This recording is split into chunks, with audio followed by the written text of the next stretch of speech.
Bienvenue à un nouvel épisode de Médecine in 3 minutes. Comme d'habitude, on va droit au but. Le sujet est expliqué d'une manière brève, claire et souvent illustrée. Allons-y. Le sujet d'aujourd'hui est à propos de la cellulite orbitaire. Alors, qu'est-ce que c'est que la cellulite orbitaire? C'est une inflammation de l'œil derrière le septum orbitaire. Cette inflammation est souvent causée par une infection du globe oculaire due à une propagation d'une infection des sinus à travers le sang. Alors, cette inflammation peut aussi se produire après un traumatisme. Si l'inflammation affecte la région postérieure de l'œil, elle est connue sous le nom de cellulite rétro-orbitaire. Et il ne faut pas la confondre avec la cellulite péri-orbitaire, qui réfère à la partie antérieure du septum de l'œil. Alors, tout de suite, il faut dire que cette infection est sérieuse et grave, et son traitement peut conduire à la cécité et même dans certains cas à la mort. Alors, voici la barrière anatomique entre la région antérieure et la région postérieure de l'œil. Alors, cette barrière anatomique s'appelle le septum orbitaire. Alors, ce septum orbitaire, il se prolonge par le tarse et ici, c'est le cil.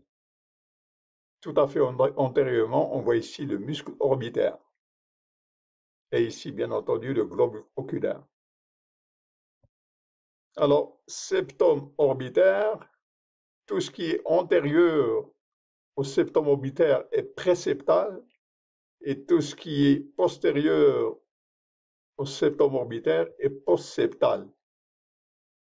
Donc, ici, c'est la cellulite préseptale. Ici, c'est la cellulite postseptale. Mais si, au cours de cette cellulite postseptale, il y a un abcès, alors on l'appelle l'abcès périostal, l'abcès subpériostal.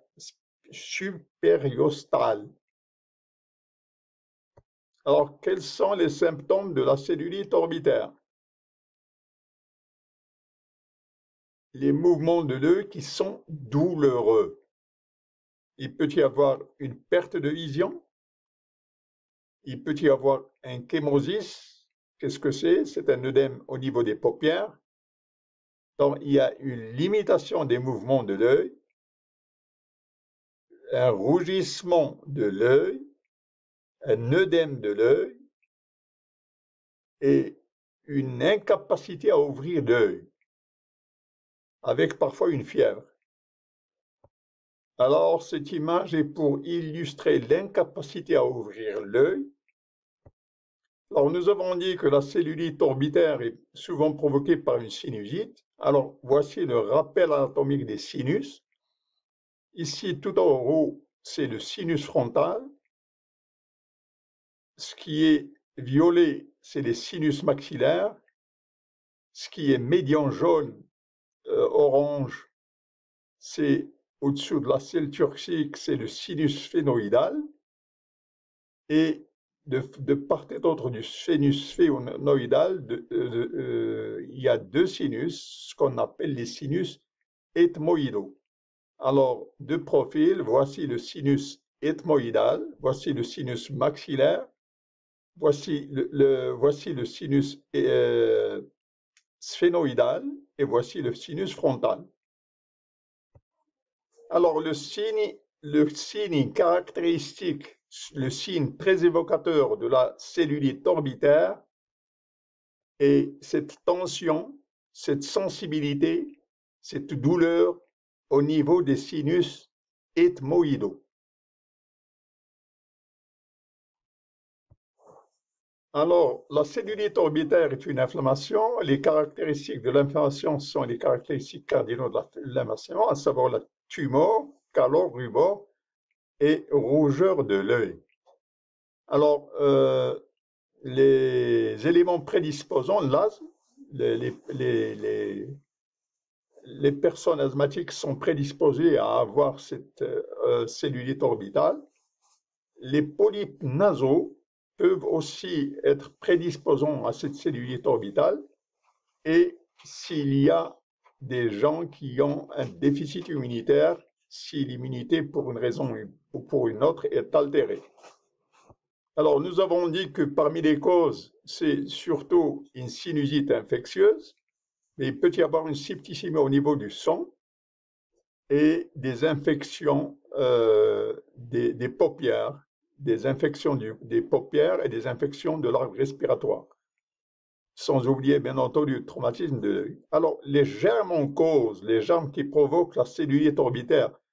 Premièrement, le chef de file est le Staphylococcus aureus. Après ça, c'est l'Haemophilus influenzae type B. Puis, le Moraxella catarrhalis et le Streptocoque bêta-hémolytique ou pneumocoque. Alors, parmi les complications, la perte de l'audition, la septicémie avec une infection au niveau du sang, une méningite et puis une infection du sinus caverneux, en plus de l'abcès cérébral. Alors, les enfants sont susceptibles à des complications. Pourquoi? Parce que le système immunitaire des enfants n'est pas encore mûr. Et ensuite, le système orbitaire, le squelette orbitaire n'est pas encore mature, ce qui facilite la propagation de l'infection. Un signe évocateur, c'est des yeux immobiles. Le regard est fixe. Les globes sont immobiles.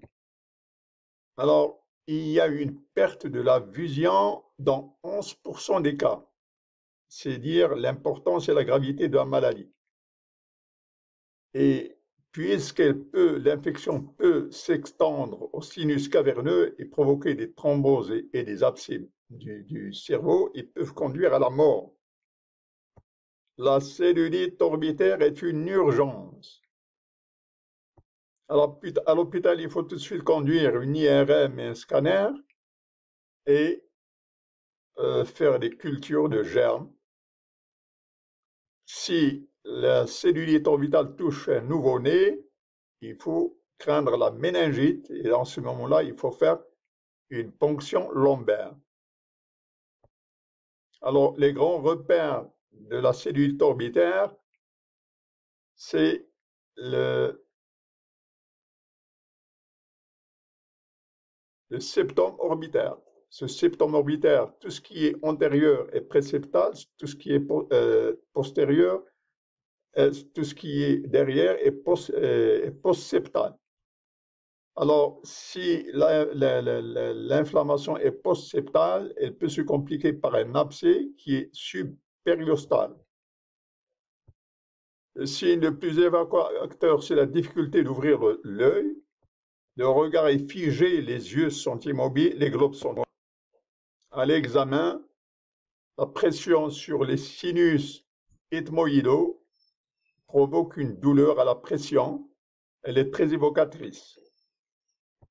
Les complications, faire attention à la surdité, l'infection du sinus caverneux, un abcès du cerveau et la méningite. Les germes les plus fréquentés sont le staphylo, l'Haemophilus influenzae, Moraxella et le streptocoque bêta-hémolytique. 11% des sujets atteints peuvent se compliquer d'une perte de la vision définitive, sans oublier les complications de l'infection des sinus caverneux et les thromboses et les abcès. La cellulite orbitale est une urgence. Antibiotiques à large spectre, scanner IRM, la culture. N'oubliez pas la ponction lombaire s'il s'agit d'un nouveau-né à cause du risque de méningite.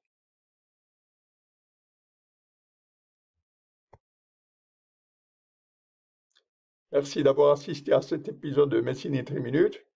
Voulez-vous cliquer le bouton like, d'adhérer à la chaîne si vous ne l'êtes pas encore? Vos suggestions sont toujours bienvenues. Merci.